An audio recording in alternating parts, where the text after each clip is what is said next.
So now we bring you another installment in our ongoing story about California and its long descent from a middle-class utopia, an inspiration to the rest of the world, to the kind of place that Donald Trump wouldn't want immigration from.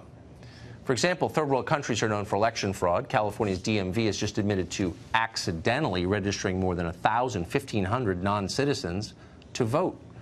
Los Angeles, meanwhile, is grappling with an epidemic of typhus. In this country, typhus.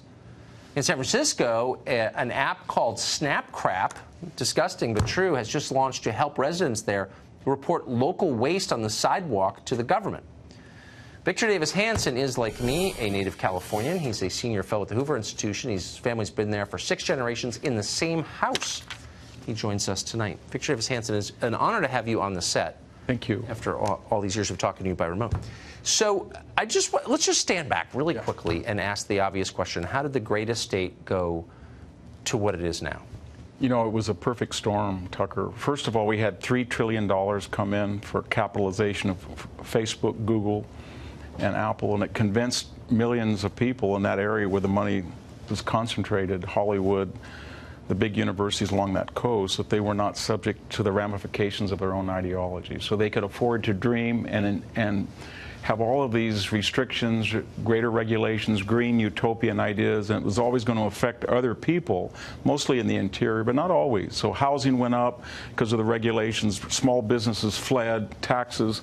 We had the highest basket of gasoline sales and income taxes in the 9 states. But that doesn't make sense. I mean, the taxes in Saudi Arabia are very low because they have, like the Bay Area, this like. But there were other elements to this disaster, unfortunately. We had about 10 to 15 million people who came across the southern border without legality, without English, without a high school diploma, and not on a meritocratic basis. So all of a sudden, California became a medieval society. It's like a keep. The coastal strip is the castle keep where the elite live, and everybody else serves them, and the middle class has fled, and we have 1/3 of all welfare recipients in the United States. 20% of the state lives below the poverty line, yet we have the most billionaires. So it's a pre-modern and it's a postmodern society where you pay taxes and you get schools that are 46th in the nation and infrastructure that Forbes rated 49. Thank God for Mississippi. So the rest of Arkansas used to say that, now it's California. Yeah. So the rest of us and our viewers who don't live in California must be thinking, well, okay, but what does this have to do with us? Should we be worried about this in the rest of the country? Yeah, I think so, because California gave us Deukmejian, Reagan, Pete Wilson, and it was sudden. It flipped suddenly to a one-party state, and that was this weird new combination of the Democratic Party. It's a pyramidal society where very wealthy, America's wealthy people are left-wing now. They're very ultra-wealthy. Yes. And then they have a subsidized poor on the bottom, and that was the paradigm that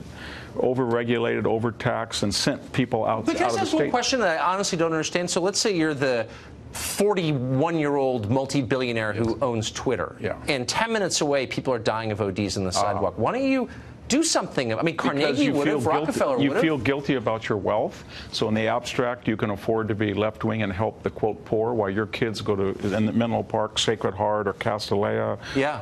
And then you have a big walls. Remember, walls don't work on the southern border, but they sure work in Atherton and Hillsborough around your estate. Yes. So you have ways with your power, wealth, and influence and navigate around the ramifications of your own ideology, and that's what they do. But you'd think they would want to help the people right outside their door. You think so. You go to Redwood City, which is the service area for Silicon Valley, and poor Mexican-American people are living 6 and 7 families to a house, right under the noses of these people. So I don't think they're very liberal at all. No, they're not. They're not liberal at all. No, and they've ruined the state. It's so depressing. I'm so glad that you're here with us. I'm glad to be here. Our viewers love you, so thank you for coming on. Thank you for having me.